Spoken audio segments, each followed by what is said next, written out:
In today's video, I'm going to be discussing 19%, 25%, and $189 specifically focused on SNAP benefits, also known as food stamps for the low income. That's the focus of this video. Let's get into it and talk through the details.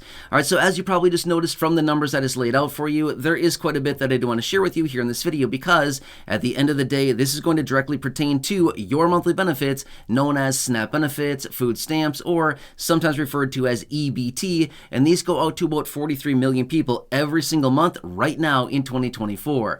Well, again, those numbers, those percentages, and dollar amounts I shared with you earlier just at the beginning of the video also, again, are going to play into a major role as far as the changes coming in to SNAP benefits a little bit later this year, again, 2024. Yes, SNAP benefits will be changing in just a matter of months here. And again, all of these numbers are going to play a major role in the decisions coming out of lawmakers. I know, we don't want to hear that, but that is the reality of the situation and why I want to bring this to your attention. So that's the focus of the video. Let me talk through the details and again, point out exactly what all of this means based on some recent reports, some recent studies, and again, what all this means for you and your SNAP benefits, which by the way, if you have not done so yet, make sure to subscribe down below. Totally free to do so. There's the big subscribe button down below the video. Make sure to hit that. And again, I'm here for you every single day, doing all the research, breaking it all down into these short videos, and again, advocating on your behalf in any way that I possibly can. Also, if you haven't done so, make sure to share this video or any others here on the channel with your friends on your social media. There's a big share button down below as well, so they can also stay tuned on what is going on. It's a busy time. Again, 2024 is all about you, low income and fixed income beneficiaries. I've said that a lot of times in many videos and for several months now. And again, it's a pretty busy time right now. All right, so thank you so much. I truly appreciate your support. Let me talk through the details about this. All right, so we're focusing on the last couple years here. In fact, from 2020, 2021, 2022, and through 2023. This is not taking into consideration anything so far in 2024 based on the reports and the percentages that I want to give you here in this video, except the $189 is actually current as of right now, but more on that in just a minute. All right, so get this. From the years that is listed out, okay, so those 4 years, all encompassing, so over a 4-year period of time, guess how much food prices went up during that time? I'll just tell you, on a percentage basis, food prices increased by 25% in 4 years. That's nuts, okay? That is a little bit over 6%. In fact, that's 6.25% a year on average. Now, here's the thing. Historically, food prices usually increase around 2% a year. That's historic, okay? So in this case, food prices over that 4-year period of time went up triple what they typically do in any normal year, okay? Again, 6.25% over the course of those 4 years, 25+% just basically through the end of 2023. That is not including what is going on so far this year for 2024, okay? That's a lot. Now get this. How much do you think general inflation, just across the board, inflation on everything, food, transportation, clothing, energy, again, everything, all of it averaged out? What do you think it went up just in those 4 years as well? It went up 19%. So across the board on consumer goods and services, prices went up 19%. So as you can see right here, food outpaced just regular inflation on everything by 6%. Again, not a good situation. Why? Why did this happen? Well, here's the thing though. Think about it from this standpoint, right? Okay, so do we need to buy everything out there all the time? No, there's a lot of discretionary spending that a lot of us, don't need to buy things of, right? We don't need to buy different things that are out there, different products, services, things like this, right? However, when it comes to food, is that something we're all buying on a regular basis? Pretty much, right? So as a result of that, they continue to jack up prices on food because they know put it out there, build it and they will come kind of a situation, right? Same thing applies with food. We're all buying it pretty much on a regular basis, whether it's weekly, bi-weekly, monthly, whatever it happens to be, doesn't really matter. We're all buying it for the most part, right? All right, so that is what comes down to for the last 4 years here. Now, as of right now, get this. The average SNAP benefit as of right now is $189 a month, which averages out to about $6.20 a day is what this averages out to. Okay, have you been to a fast food restaurant in the last couple, year or two? Have you been in a fast food restaurant in the last, just call it even 5 or 6 months, okay? Now, generally, yes, I get it. You can't buy fast food with your SNAP benefits, but that's not my point. My point is $6.20 a day to live off of that's all meals for the entire day. you can't buy even just like a simple thing, a simple sandwich from a fast food restaurant. I mean, maybe some places you can, but for the most part, you can't even get a general meal for $6.20, okay?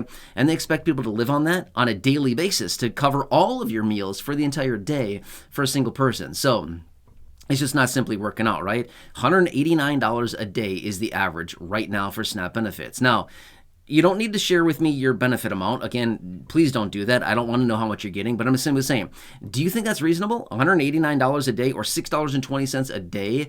Or, sorry, $189 a month or $6.20 a day. Do you think that's, reasonable? I would say probably not for most people, right? That is just not going to cut it.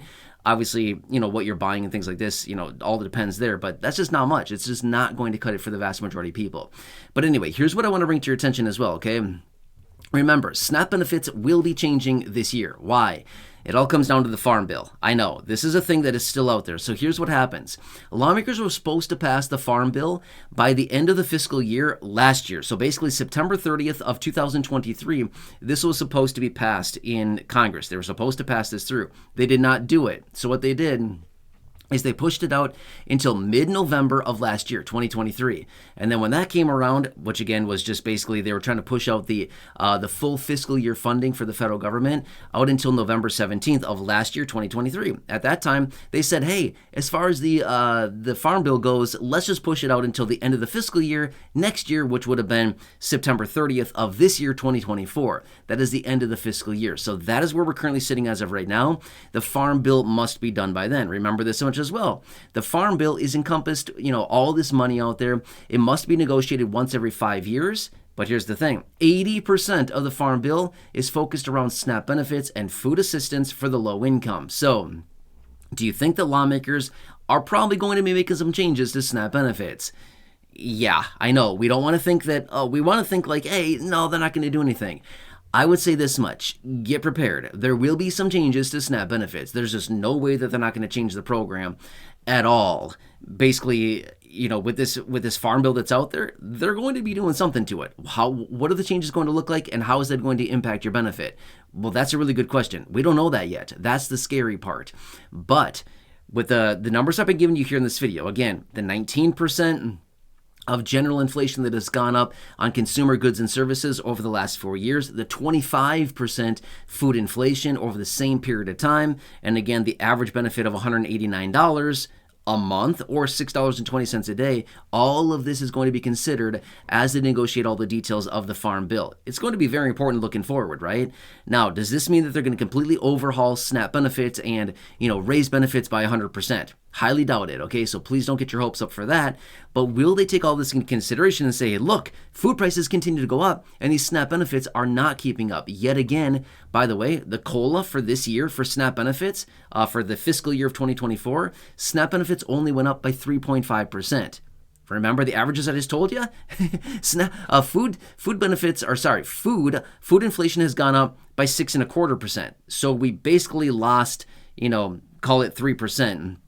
Of inflation on food and adjustments to SNAP benefits that should have been applied that were not, because the COLA, yet again, even for SNAP benefits, doesn't keep up. Do you follow all this? Yeah, exactly, right? So it all plays into the hand of the Farm Bill coming up for negotiation, and that will be passed through a little bit later this year. So it's really not that far out from where we are right now, and something we need to continue watching very, very closely, which I will continue to bring to your attention here in these short videos. So I hope this helps you, but again, I want to bring this all up so you can see what is really going on. Now, again, we can sit here and say, oh yeah, food prices are up. Yeah, no, I totally agree. Food prices are up. But these are the real numbers. These are the numbers that have been projected and that have been released based on recent reports, inflation reports, and things like this. So I want to look at real numbers, right? We can give our subjective opinions and say, oh yeah, food inflation is up. Well, yeah, we know that, but how much? I want to see the objective numbers. 25%. Okay, that's something we can actually lean on and say, okay, look, food inflation is up 25%. What are you going to do about it, right? So anyway, I'm going to leave it there for now. If you have any further questions on this, of course, leave that down below in the comment section. Otherwise, make sure to subscribe down below. Totally free to do so. Share the video with your friends, family, social media. Otherwise, go back and check out any of the other thousands of videos here on the channel, including those in the video library and the ones that I've hand-selected for you down below in the description or at the top of the comment section. And that's about it for now. Have a nice day. Enjoy, and I'll catch you again later in the next